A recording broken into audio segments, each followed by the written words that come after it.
Good evening, everyone. We are happy that you have joined us. We're the Hoovers, Angie, and this is my husband, Lowell. And we are in Charleston, and we are on live.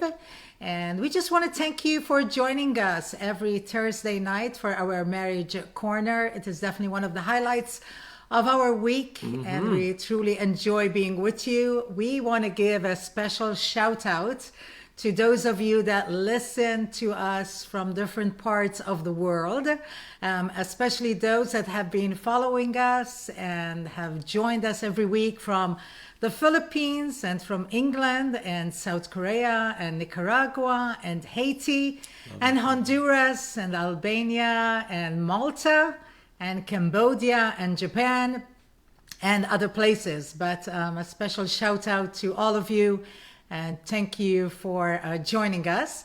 If you don't know us, we've been married for 29 years. Actually, last Monday was our 29th wedding anniversary, right? That's right. Our pandemic anniversary.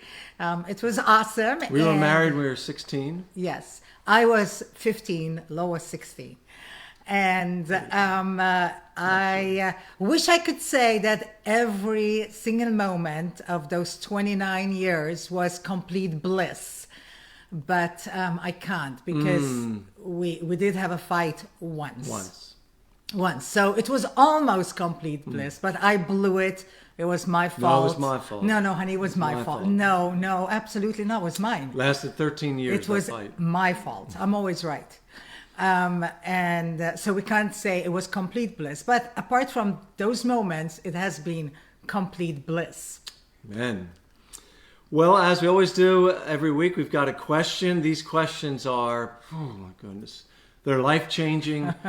They're pretty much, if you don't get them right, I don't know what will Your happen. life will come crashing down. Your head will explode, something like that. So tonight's question is this. Would you rather A, eat in any restaurant of your choice for free for the rest of your life?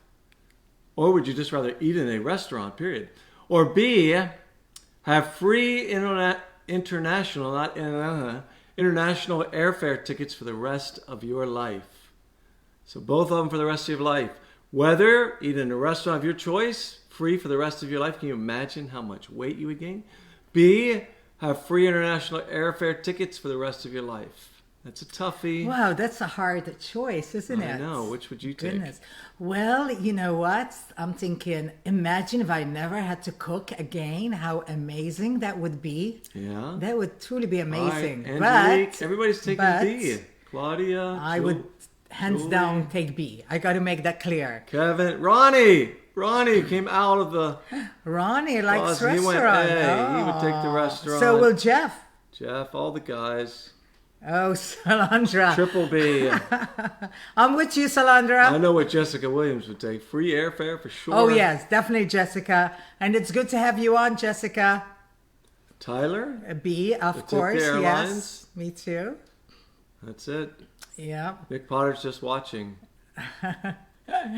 It sounds All like right. mostly we're in for the B's. So, oh no, Pauletta will take an A. That just means... And the Forbes will take a B, both of them. So We're all it is a ready to tough travel. question, though, no doubt. So we are going to move on to our discussion today, our little talk today. And we are going to be talking about building trust, because truly there is nothing like being able to trust your spouse completely. To trust that your spouse will be faithful and loyal to you, that will be true to you emotionally, that your spouse will be committed. It's definitely a great feeling to be able to trust that your spouse will keep his word, that he will always have your best interests at heart, that what you see is what you get. I personally find a tremendous security from knowing and from being confident that my spouse is honest, that he walks with God, that he desires to live a life that is pleasing to God. And also, it's just awesome to know that, yes, he always has my best interest at heart and that he genuinely cares for me. And I wasn't always like this. This was definitely challenging when we first got married for me, because I had been so used to being so independent and so self-sufficient and taking care of myself and watching out for me, that it was very hard for me to accept and believe that somebody else would really do that. But I am so fired up that I am at the point where, yes, I can totally trust that. Being able to trust your spouse creates great safety and security, and definitely it gives you a deeper capacity to love. I mean, there is no doubt that trust in marriage is a key ingredient. Right. If you want to have a successful marriage, and if you want your spouse to be the closest friend that you've ever had.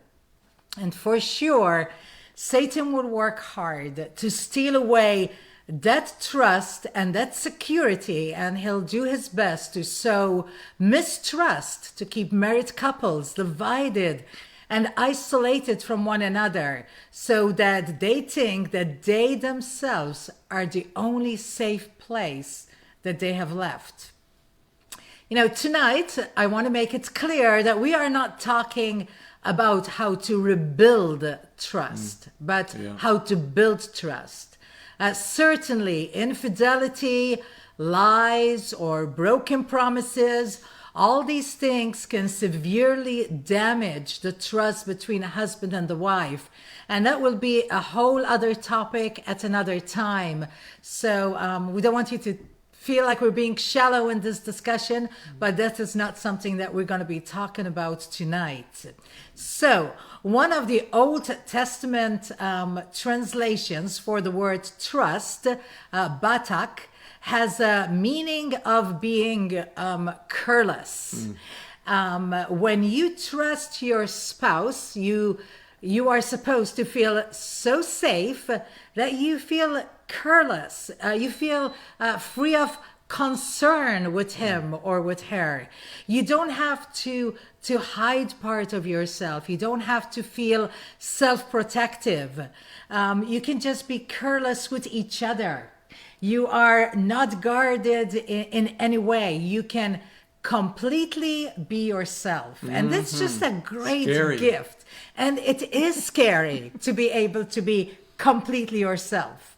Well, we are going to go over a couple of things that we think, that we hope will help you when it comes to building trust. How do you build trust in your marriage? One way that we can build trust is in the way we respond to our spouse when our spouse gets to admit a fault or a weakness or opens up about some of their insecurities. You know, how we respond can either build trust or it can really mess it up. Are you self-righteous, critical, or harsh in your response to your spouse? If you are, you're really running into the danger of eroding that trust, because it's going to be very hard for your spouse to be vulnerable with parts of their heart if that's the way you're going to respond. Maybe you feel conscious of editing your words and withholding your feelings because you just feel like you just can't trust your spouse to deal with them properly. And that definitely indicates a problem.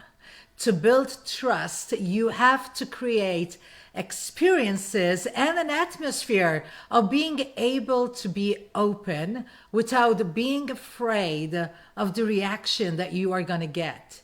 You should feel free and safe to share your deepest insecurities with your spouse, knowing that he or she will never use it against you or share what you've told him with anybody else.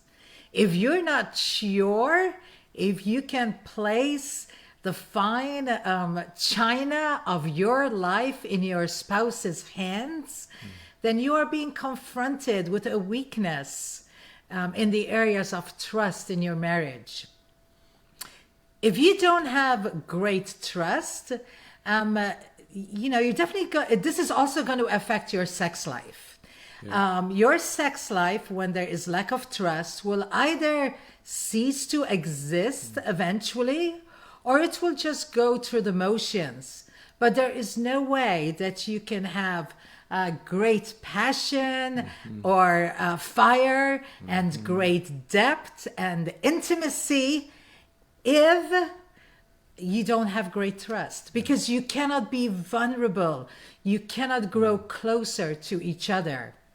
Sex, as we all know, is the human deepest longing that we have. We all have such a great desire to be known and to know. And that just doesn't happen without trust. In Genesis chapter 4, it says, "Now Adam knew Eve, his wife, and she conceived and bore Cain, saying, I've gotten a man with the help of the Lord."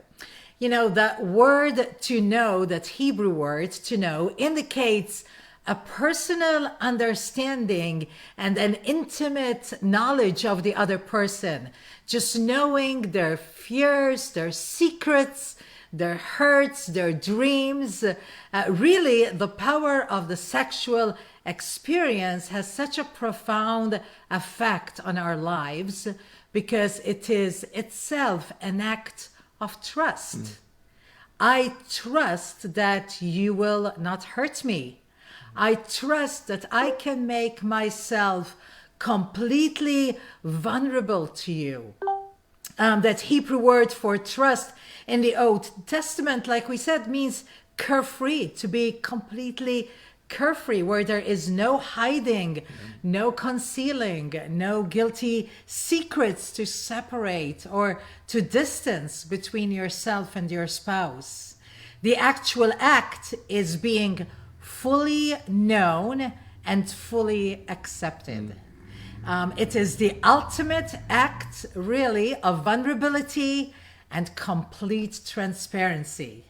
And it requires openness and really exposure to all of our blemishes, imperfections, and scars. You are just fully accepting and loving each other regardless of those scars and of all those imperfections that we have.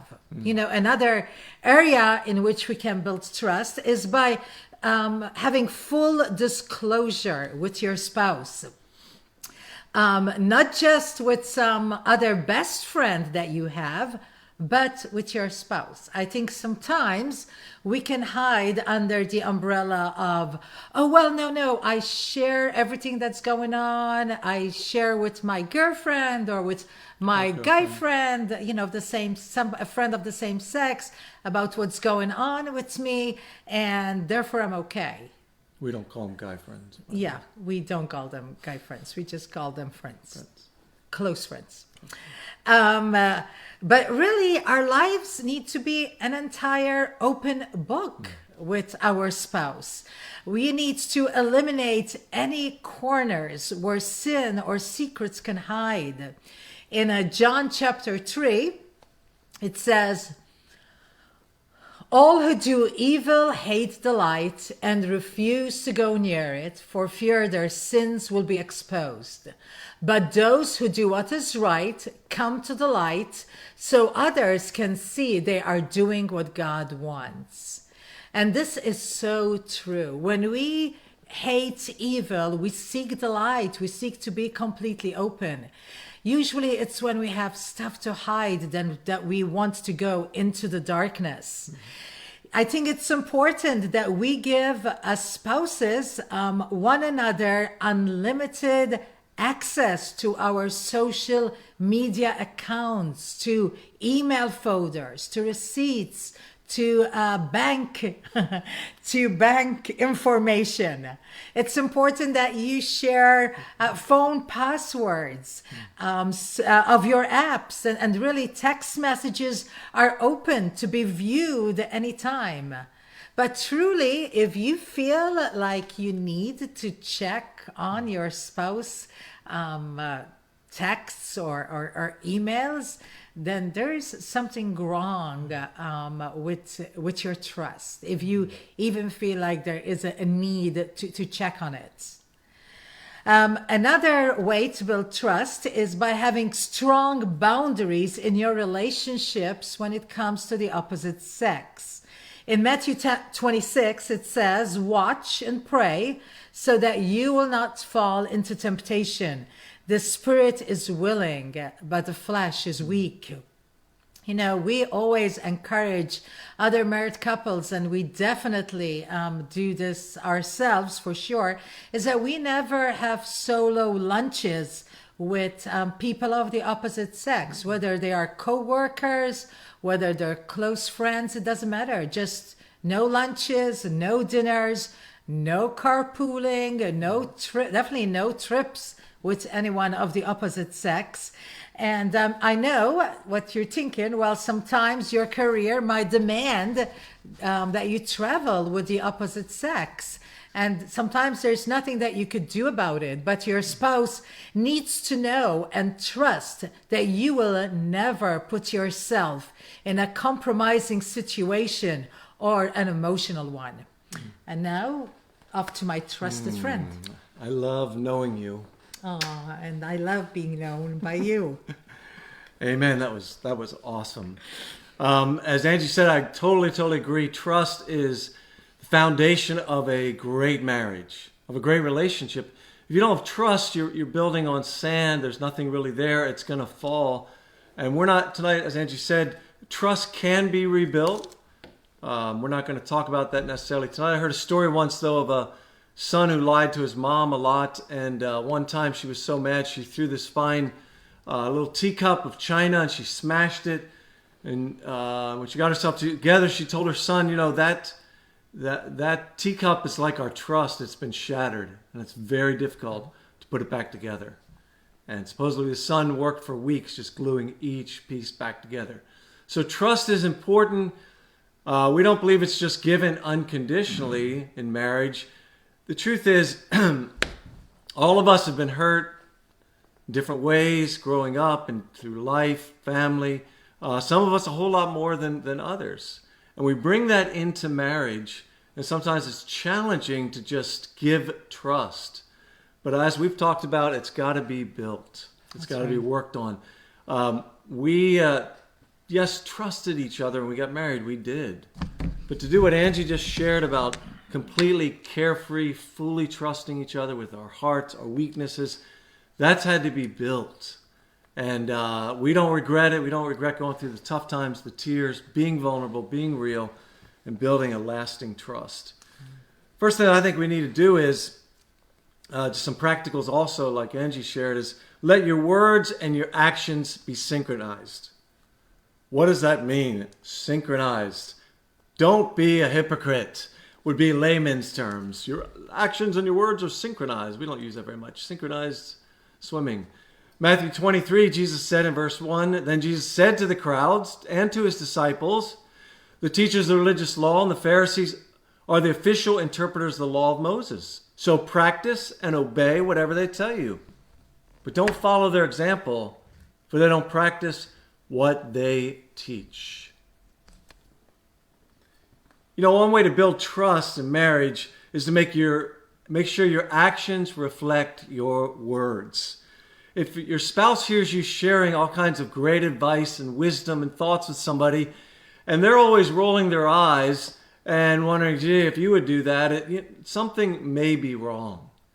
We've got to ask ourselves, what is the problem here? Are we really living out what we're saying? Now, please go back to class 1. If you always expect your spouse to do every single thing they say and give advice on, class 1 was about being gracious and giving grace to one another. But if it's a constant, consistent pattern in life, then we're not going to build trust. Your spouse is not going to trust that you're being real about who you really are. Interesting, early on in our marriage, I don't know if Andrew remembers this, but I remember several different times us having fights, and we just get to the point where we say, "You're being a hypocrite." And then the other one say, "You're being a hypocrite." "No, you're being a hypocrite. You're being a hypocrite." Really really goes really well and goes far when you do that. That was that one fight we had. Yeah, yeah, that's right. I would strongly encourage you to do that. But the truth is that at times we were being hypocrites. At times we give advice, we preach, we teach. We can't be perfect. So we give grace, but if it's a pattern, if it's a lifestyle, it will erode and will not build trust. Secondly, and sounds simple, but it's not always that simple, is keep your promises. Matthew 5, verse 37 says, just a simple yes, I will, or no, I won't. Anything beyond this is from the evil one. The NIV says, let your yes be yes and your no be no. When you make a promise to your spouse, do your best to keep it. It strengthens their trust in you. It strengthens their trust in your man or woman of your word, that you'll do what you say, that you'll come through. If you say you're going to meet them for dinner at 7 p.m. after work, be there at 7 p.m. Or phone and call and say you're running late. Let them know. Communicate, talk. Hold to your promises. Before we make a lot of promises, sometimes we'll just make promises just to make our spouse happy. I'm going to do this. I'm going to do that. I'm going to put up the curtains. That's always been a biggie, a toughie for me. And she said, can you put up these curtains we just bought? I'm like, yeah. Sure. I just didn't give a time period. That's the key. Don't give a time period. I had to learn. Honey, Thank you. I have grown. You've grown. But a lot of times we'll just throw out promises we're going to do, things we're going to do, how we're going to be, how we're going to change. And we're doing it just to appease our spouse. Think before you say it. Make our promises, make our word something that can be counted upon, trusted. It builds trust in the marriage. We're talking about building it over time, over months or a year or years. If you're a young married, it's going to take time.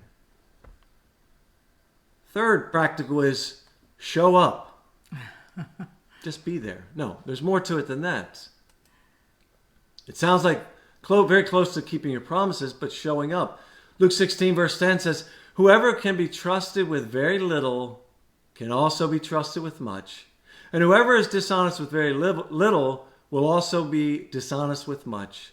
So if you have not been trustworthy in handling worldly wealth, who will trust you with true riches? We need to be there.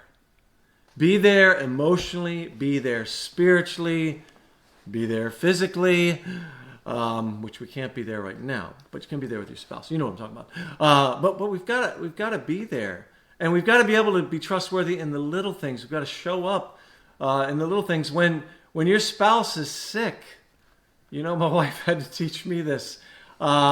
She's sick. If she's like me, she'll get over it. She'll work through it. No, she wants me to take care of her. Truth is, I really wanted her to take care of me when I have my little sniffles. But the thing is, are you there? Are you vacant? You just do the things when they're asked. Are you really there? When a tragedy happens in your spouse's family, are you truly there emotionally, spiritually? Can you be trusted upon? Can you be trusted upon with the little things of life? With money? With how you spend it? With being honest and open, as Anne shared? With the things around the house that need to be done, with whatever it may be, the small things, picking up the kids, a small thing like forgetting your child for several hours. It's not a small thing. But can you be trusted upon? Jesus gave a great principle. If you're not trustworthy with just the little things, then how are you going to be trustworthy with true riches? And true riches would be my wife's heart and love. Yes, yeah. You, period. Knowing you. Wanted to confirm. But how can I expect to get my spouse's heart and love, true riches, have a godly marriage, true riches, if I'm not trustworthy in the little things, if I don't show up? Yeah, it's close to promises, but it's also being there. Finally, communicate. That's 3 points. No, it's actually 1 point. Well, what's the point about communication? We've talked about communication. We'll talk about communication more. Well, a big thing with communication is when there is a lack of communication, a lack of just talking, sharing details about your life, about your day, sharing the little things, continually communicating. Angie and I do it when when we were all could still go places. We'd have busy days. We're going here, going there, meeting somebody there, and we didn't connect, but we would always connect on the phone. Hey, how's it going? What's happening? How was your day? We'd share the little things, both of us. See, what happens is we don't share the little things. Sometimes we miss the big things. They go by us. And when we're not communicating, then there's a void there. There's an emptiness. And guess what? It's easy to fill in that void with thoughts. Satan tries to come on in and tempt you with all kinds of bad thoughts, of untrusting, of what's going on. You know, someone shared with us. We were young marrieds. We got plenty of counseling. We'd have some good old fights. But I remember a couple sharing with us. You know, Jimmy and Maria Rogers. They shared this thought. They said, you know, there's this book. It's called Love Is Never Enough. And what they shared was that, you know, we think of it just love is going to break all, you know, it's going to break all barriers and it'll conquer all. But the idea was this, that we can't read each other's minds. No. And we don't want to read each other's minds. No, we can't read each other's minds. Right. But at times, especially when there's a lack of communication, we're beginning to read each other's minds. I know what you're thinking. I know how you're feeling. And it breeds insecurity, especially when there's not a deep, lasting trust. We've got to communicate. We've got to be able to, yeah, Angie shared amazing things about being vulnerable, that being really real, sharing our weaknesses, our insecurities.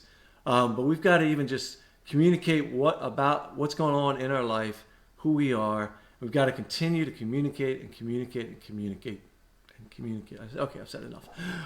The point is, should I say communicate? Anyway, the point is trust. We can build it.